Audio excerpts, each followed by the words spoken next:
7th and 8th grade. How you guys doing? Check out this beast. Look at this guy. Where's he at? There he is. Ginormous. Wow, dude. Trying to get some gardening done. But I thought before I get serious about cleaning up this little garden, I might talk to you guys about what you're reading in social studies today. So you're reading about kind of following up on the progressivism of the Roosevelt administration, and you're talking about some crucial amendments that created progressive reform in America. The one that I want to talk about, though, is the 16th Amendment.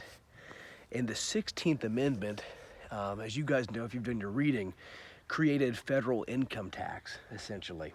And you guys are educated, you know what taxes are. It's a percentage of federal income tax is at least a percentage of money taken from your annual income that goes to fund government programs, social welfare programs like public school, whatever.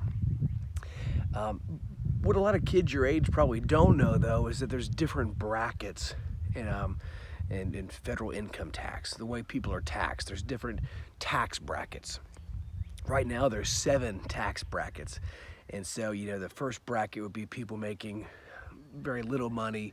It would go all the way up to, there's an arrow over there, I'm gonna look at this.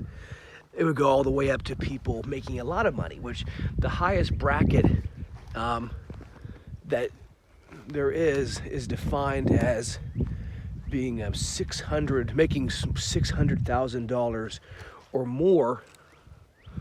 Look, it has a practice tip on it. I don't know where that would have come from. Is it weird? I don't know. Sorry. The highest bracket being $600,000 a year. So there's different brackets. There's 7 different brackets. And people are taxed a different percentage based on the bracket that they're in. And like I said, that money goes to funding social welfare programs and other government things. Oh, it is lovely out. But I thought it would be interesting to talk about how that can change. For instance, like those percentages, the 7 brackets, how it determines what percent you're taxed, changed early in the Trump presidency. He actually proposed and was able to make this happen to lower the percentages that people were taxed.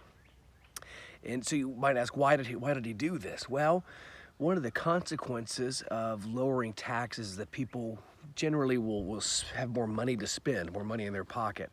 And that could theoretically boost the economy. And it's been shown to actually do that. We'll talk more about that when we get to the Reagan administration.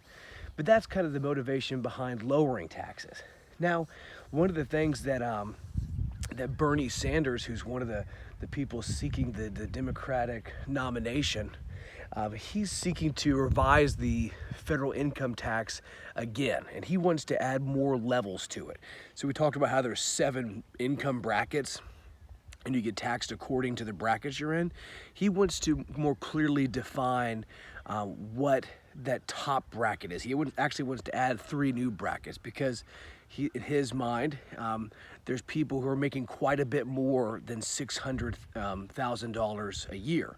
In fact, there's people making millions of dollars, multi-millions, And so he wants to add more categories that will tax the upper, the top earners in the United States, extremely high, money makers. And so that's an interesting idea, and his thought behind that is that that'll ultimately provide more federal money for social welfare programs, like universal health care or whatever.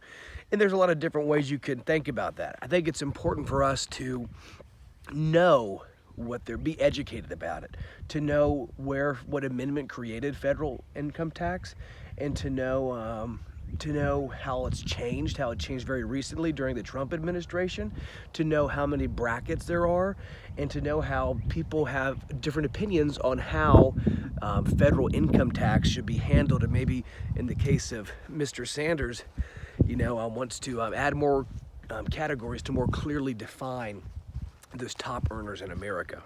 Think about this and how it relates to your life and America in general.